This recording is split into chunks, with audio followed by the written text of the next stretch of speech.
Welcome to the vibrant city of Chicago, where the iconic skyline meets the shores of Lake Michigan, known for its diverse culture, renowned architecture, and the deep rooted history. Join us on our adventure in the windy city, Chicago.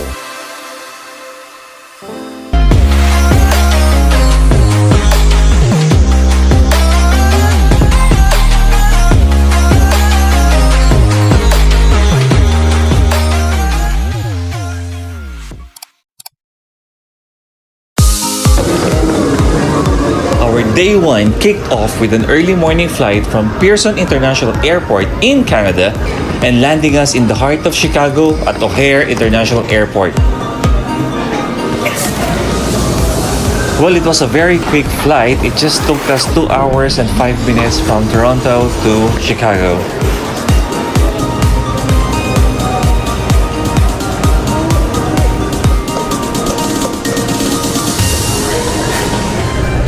So we're now here in Chicago O'Hare Airport. So we just landed and we're walking our way going to the baggage claim area. Yeah, it's my wife's first time here. I think it's my second time already, or third time, I can't remember. There goes my feet.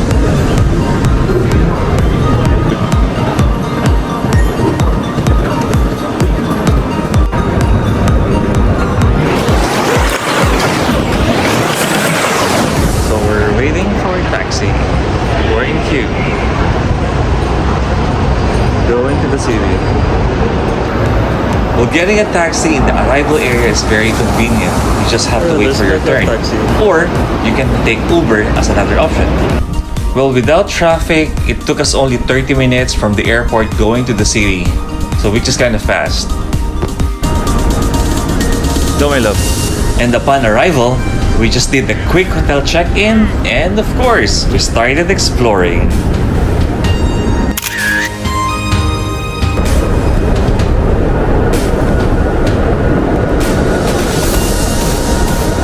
We're now in downtown Chicago and finding a place where to have lunch before going to the expo. Yeah, we're kind of hungry. The last meal we had was during breakfast in the airport. We just kept on walking and walking without any direction and would stop by for lunch at any restaurant that came our way. Until we found the Golden Arches. And right after a very quick lunch, we headed straight to the Marathon Expo located at McCormick Place to collect our race bibs for the next day's race.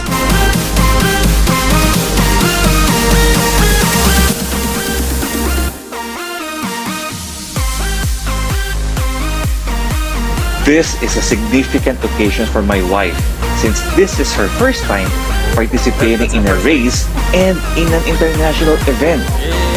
That's the reason behind those smiles. Yay! And as for me, though I'll be running the full 42 kilometers, I'll be running this 5-kilometer race just to be with her and support her all the way to the finish line.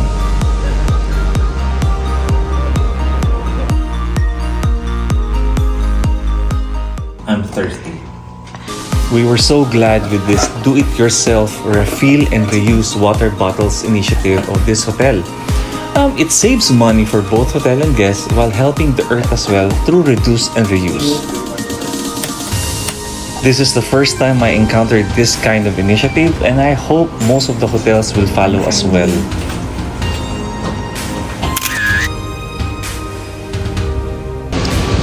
So we'll be having an early dinner. Yeah, we haven't eaten rice since this morning, and we just found one of our favorite brand here, and that's where we're going now. Are you okay, my love? And we'll be having our lunch here.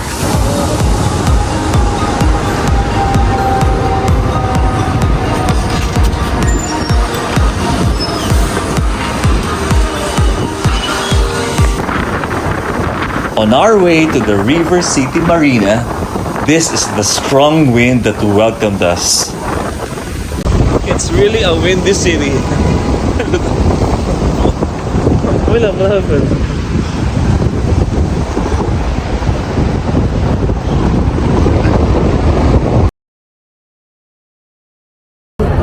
Hi, so as you can see with our outfit, it's cold and it's windy, and we'll still be going to an architecture boat tour here in Chicago, and this is the wonderful view. Saying, yeah, it's cold and it's windy, but we'll be on board that boat.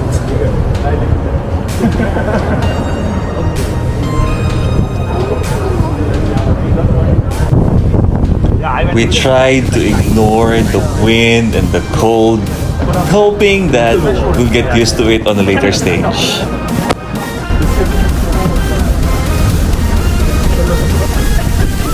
Welcome aboard the Structural River Cruise.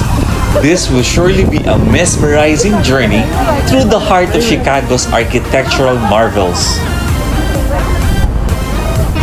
Initially, the tour guide demonstrated how the other cruise operator would do the tour.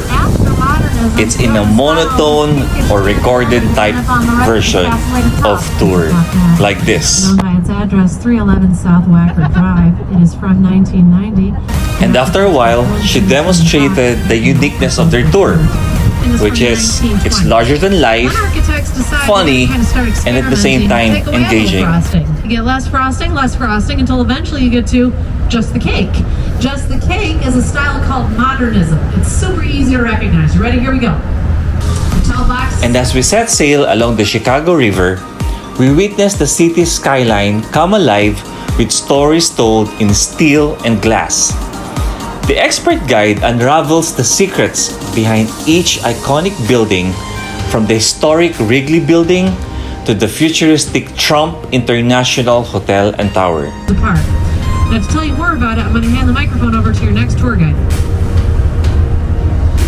You're not a tour guide? Why don't you have a seat then? Why don't you have a seat? We experienced Chicago's unique architectural tapestry up close, where creativity, history, and design all come together harmoniously. We notice how the city skyline has changed throughout the years to represent the aspirations and energy of this vibrant city. That is named after the late 17th century French explorer to this area. His name was René Robert Cavelier sur la Salle. We say La Salle. Well, this cruise not only offers breathtaking views, but also provides a unique perspective on the significance of each structure. We gained a deeper appreciation for the engineering feats that have shaped Chicago's identity and contributed to its status as a global architectural powerhouse.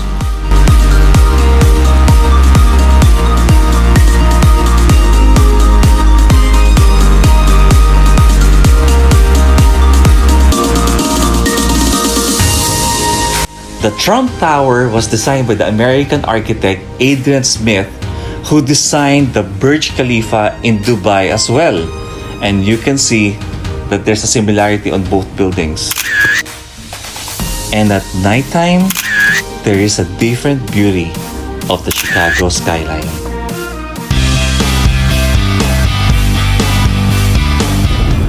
Good morning from the windy city, Chicago. It's 6 o'clock and we're on our way to the starting line for the 5K race. Yeah, my wife is running the 5K in Chicago. Yeah. Okay. So we're just following a group of people here. We don't know where the place is. Some runners as well. So instead of looking at Google Map, we just follow those individuals who are wearing the same beanies that we have, because we believe that they are going to the starting line. So after 15 minutes walk, we reached the Millennium Park where the race will start.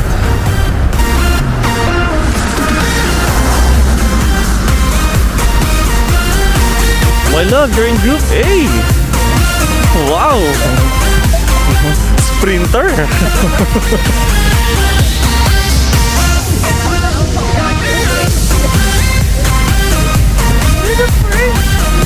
My wife is in the letter A corral. for athletic A or choral A.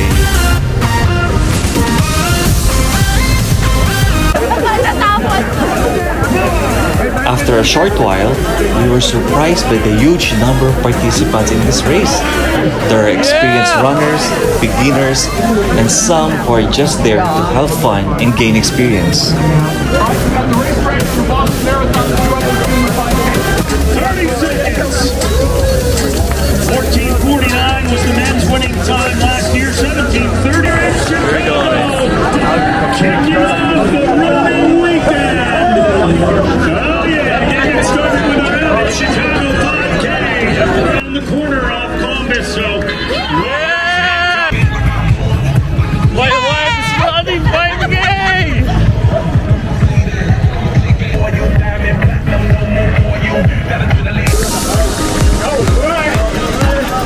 Stay with you.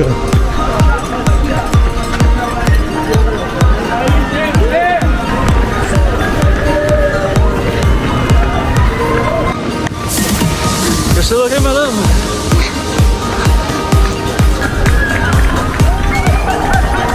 Downtown, we're running now at downtown.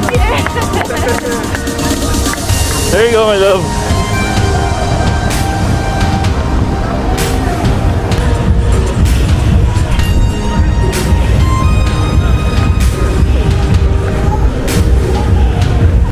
We are coming at 3 Mile.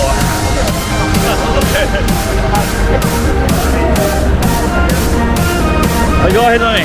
See you there. Yeah, at this time, I have to go ahead and sprint my way all the way to the end so that I can be there and record her as she crosses the finish line, which is a very memorable experience for every runner.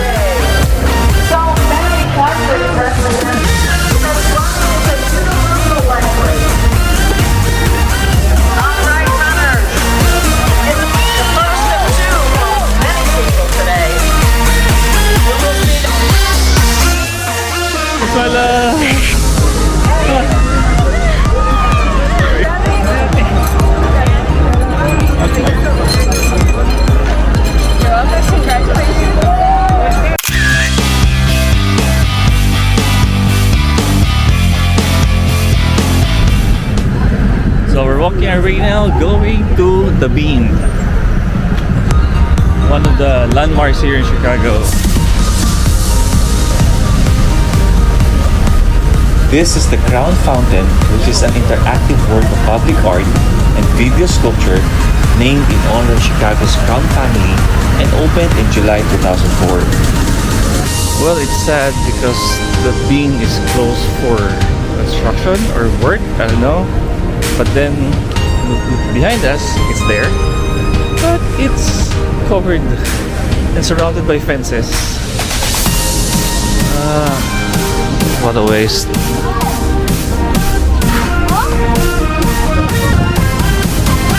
Outside.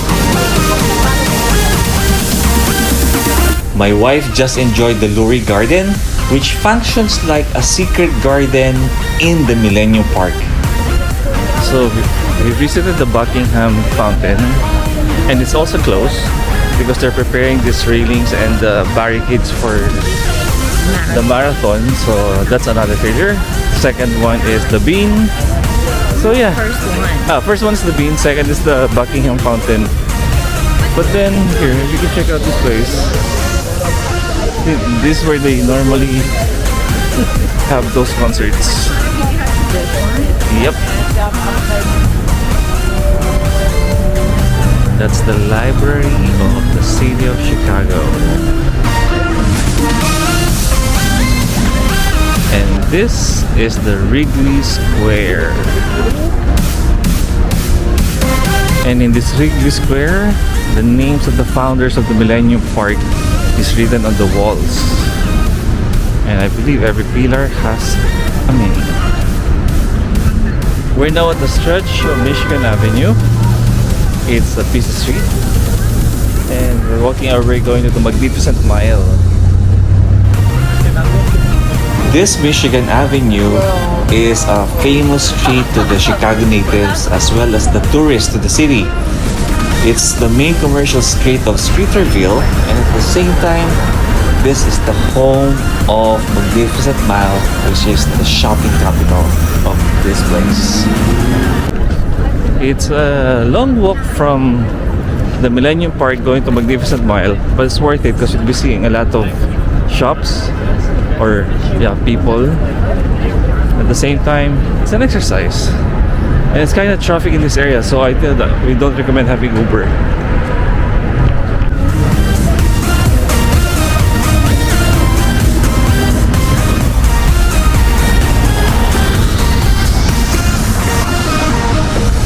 The most enjoyable way to see a city is by foot, which is why comfortable shoes are very essential.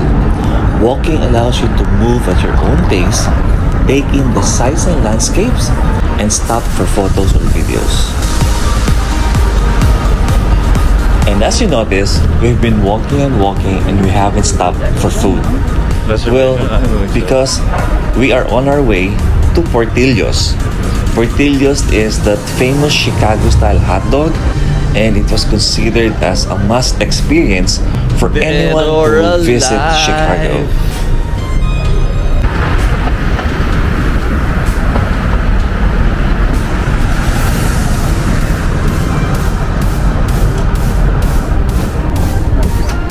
And finally, we arrived at Portillos. But as we walk in, we are shocked with the number of crowd and the queue just to have a taste of this famous Chicago-style hot dog. Wow!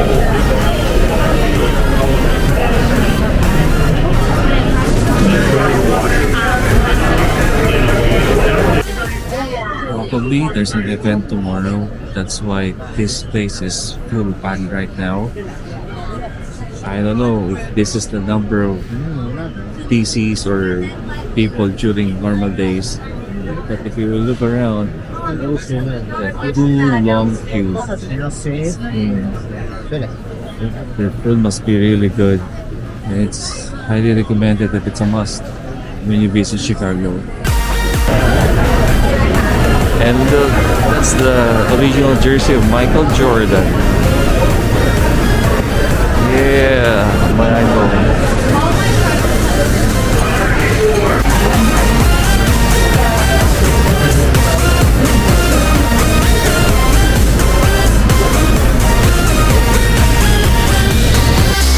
With this long queue, it took us an hour and a half to reach the counter and place our order. And another 25 minutes just to have our food and enjoy it.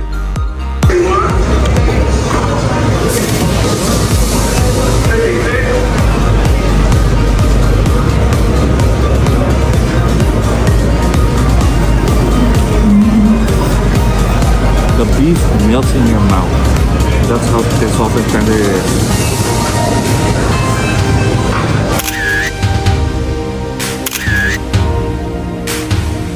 And right after lunch, we need to have a cup of coffee.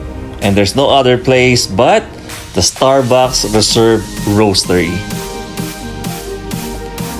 And as you can see, I feel like every human being in Chicago has the same destination in mind, the Starbucks. And we have to queue again just to enter this place. Wow!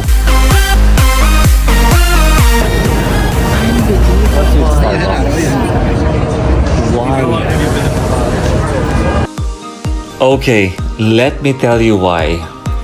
This Starbucks Reserve in Chicago is the latest edition of Starbucks to this kind of concept, and by far the largest Starbucks in the world. The same concept like this can be found in Shanghai, Milan, New York, Tokyo, and Chicago, which is the latest one. This bronze-colored thing in the middle is the centerpiece of the roastery, and it is a 56-foot steel cask, which is the highest in the world. It is an object of art that combines form and functionality. It is when the coffee beans go to rest and the gas after being roasted. Wow, I thought it was just part of the design.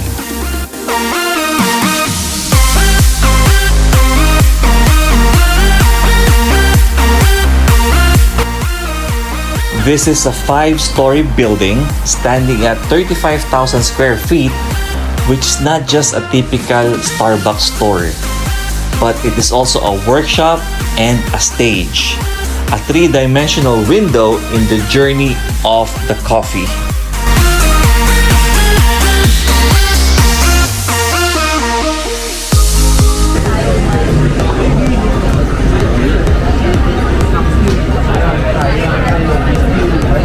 So we're here inside the Starbucks Reserve, and man, it's food. It is food.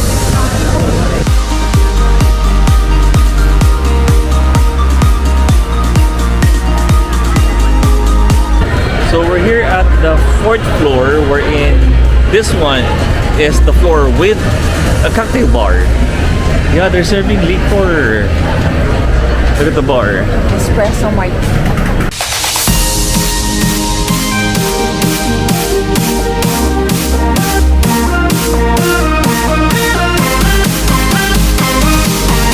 Imagine they have espresso martini, a coffee, and alcohol in the coffee.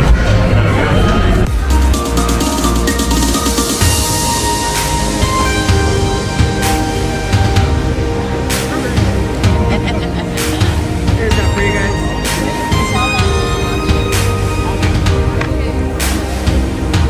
And I ordered.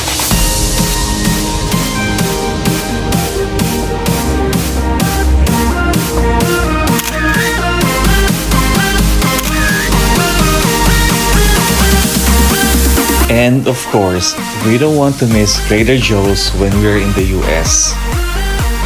This grocery store offers seasonal products, innovative food items, and all at their own private label at affordable prices.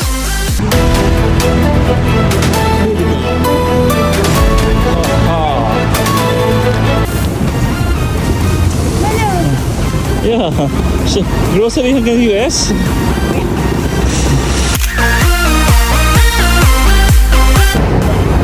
The shoe shopping is not yet over.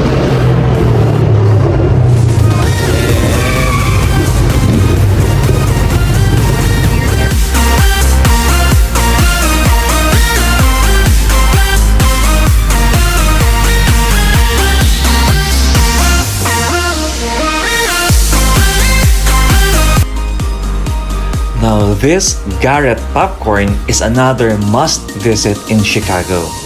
Yeah, we do have this in Dubai, but it's just a counter-type store.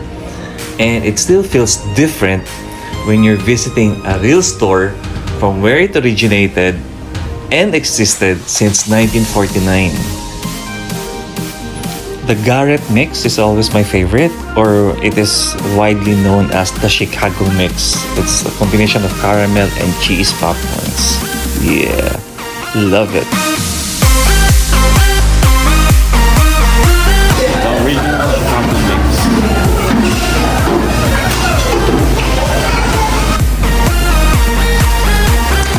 So what do you have there?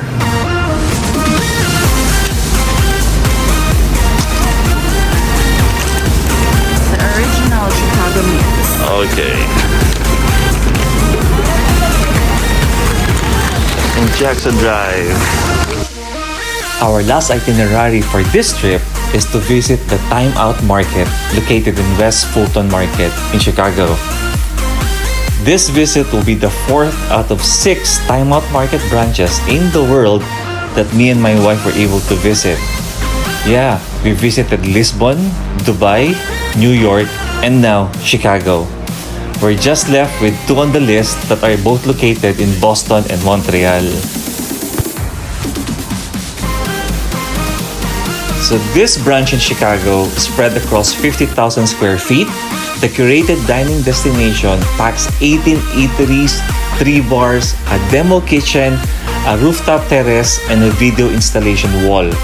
So it's a market hotspot where they brought together the city's best food and drink offerings. It's like saying it's the best of the city under one roof.